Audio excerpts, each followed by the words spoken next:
The latest Netflix sensation, Squid Game, is the show everyone is talking about. 456 players drawn from all walks of life, but each deeply in debt, play a set of Korean children's games with deadly consequences for a chance to win 45.6 billion won, equivalent to about 38 million US dollars. It's got people getting shot at, people falling through the glass panels, people getting stabbed. Seeing this, you might think the show's only about blood and gore. But did you know that it has some invaluable money lessons as well? It's true, and I'm going to break down the most important ones for you right now. Hi, if you're new to the channel, my name is Tae from Financial Tortoise, a channel dedicated to creating personal finance content for the standard generation. In this video, I'll be sharing with you 7 money lessons from Squid Games. Some pretty obvious ones and some not so. Thankfully, you don't have to play red light, green light with snipers over your shoulder or tug of war to death to learn these money lessons. And a quick warning, spoilers ahead.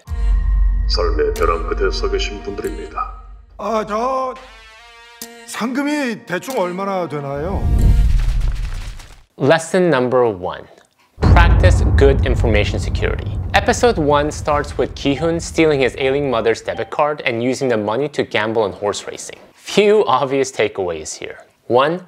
Don't steal from your ailing mother who's breaking her back to support you financially. It's only a TV show, but it shows what can happen to our moral compass when we are financially desperate. 2.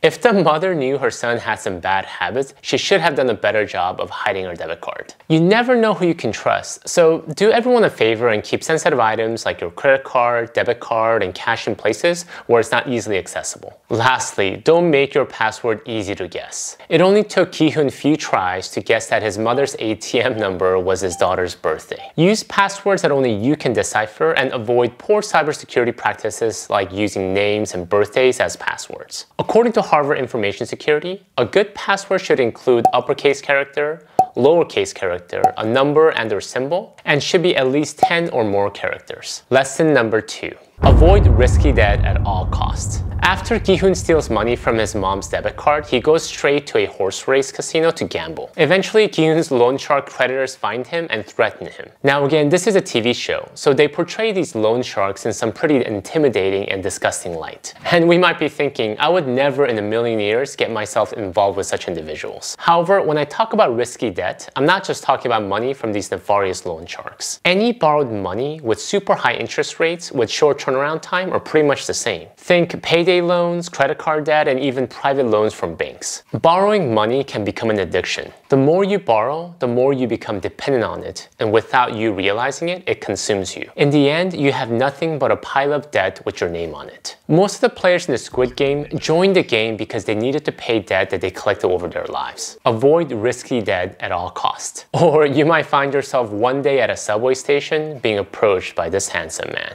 Lesson number 3. Don't neglect insurance. In episode 2, we find Ki-hoon at the hospital with his sick mother. Her feet needed treatment due to her severe diabetes. With the doctor's recommendation, Ki-hoon tells his mother to get treated at the hospital and let the insurance pay for her medical expenses. However, his mother, irritated, reminds him that he canceled the insurance a while back and used up all the money. You could be completely healthy today, but you may find yourself needing medical treatment tomorrow. The most valuable lessons in life can be learned from our failures, and we learn this lesson here. Don't neglect your insurance policy. It's one thing to gamble with your own health or money, but something completely different when it's someone close to you like your own mother. A good health or life insurance is crucial if an emergency arises. Always protect yourself financially with an insurance policy. Lesson number 4. Don't gamble. This might seem obvious watching how Ki-hoon threw his mom's money away at the horse racing track. It's an addictive behavior because you're obsessed with the potential of high returns. However, you aren't considering all the downside risk and how much you can lose. And when it comes to gambling, I'm not just talking about obvious gambling like horse racing or the casinos. When you don't understand something and you invest your money into it with hopes of high returns,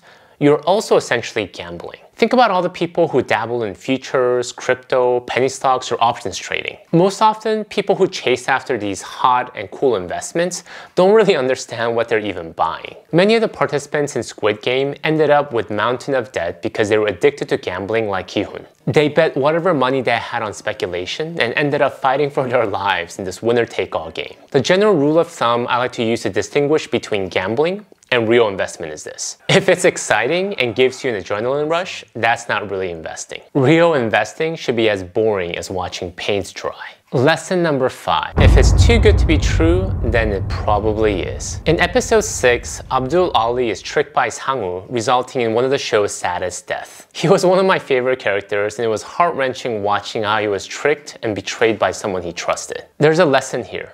To always do a sanity check if something seems too good to be true. When Ki-hoon was approached by the Squid Game salesman in episode 1, he should have realized that the pitch was too good to be true. Nothing in life is free. Similarly, when Sang-woo proposed to Abdul Ali that there is a chance both of them could make it out of the marble game alive, Abdul Ali should have done a sanity check. Nothing in the game so far left any clues to that conclusion, and he could have simply checked with a guard that was standing right next to him the whole time. We're bombarded with too good to be true promises all the time. Buy this investment and in 1 hour, you'll become a millionaire. Lose weight in minutes with this diet pill. Use this cologne and you'll be better looking in seconds. If they're promising you the world in a short period of time, something is not right. Trust your gut and do some more research before jumping into anything. And if it's too good to be true, don't jump at all, or we can all end up like our sad friend Abdul Ali. Lesson number 6. It's okay to ask for help. Sae-byuk is a complex and mysterious character. She showed her cunningness in episode 3 by sneaking her way into the air vent and identifying what the next game was going to be. She showed her soft side when she paired up with the player 240, Ji-young, and was conflicted by Ji-young's decision to let Sae-byuk win because she believes Sae-byuk had more to live for. However, it was in episode 8 where we really connect with her character. Throughout the games, Sae-byuk had a tough time trusting people. But in episode 8, after Sae-byuk receives a fatal wound from the glass bridge game, she asked Ki-hoon for help. She asked Ki-hoon to please take care of her younger brother if she didn't make it out of the game alive. It was a sad, yet eye-opening moment that makes us understand that there is no shame in asking for help, especially when you're in dire need. When it comes to finances, most people don't face their troubles and don't ask for help early enough. Instead, they try to solve their problems on their own with either limited knowledge or resources. This is where the too good to be true schemes or risky debts start to look like real hope and they get themselves into a deeper hole. If you need any kind of help, financial or not, you should know when and how to ask for help from the people around you, especially from those that love you and care for you. Lesson number 7. Money is not everything. The final episode reveals some shocking twist. It was revealed that Il-nam, the old man with chronic illness, was not only alive,